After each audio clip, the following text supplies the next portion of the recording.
આજ રોજ જે મહાન રેલી જુઓ છો તમે, મહારેલી અમારા શ્રમિકોની આક્રોશ રેલી, જેની અંદર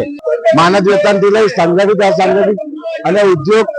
સહકારી નિગમ તમામ પ્રકારના કર્મચારીઓ આજે ગુજરાતના 162 યુનિયનના અમારા સહભાગી બન્યા છે અને આજે સરકાર સામે એક આક્રોશ રેલી સફળપૂર્વક અમારી પૂર્ણ થઈ છે, જેની અંદર અમારા મુખ્ય પ્રશ્નો જે હતા, અત્યારે ઉદ્યોગ ક્ષેત્રે જે કરાર આધારિત ચાલે છે, કોન્ટ્રાક્ટ પદ્ધતિ ચાલે છે, એની અંદર પણ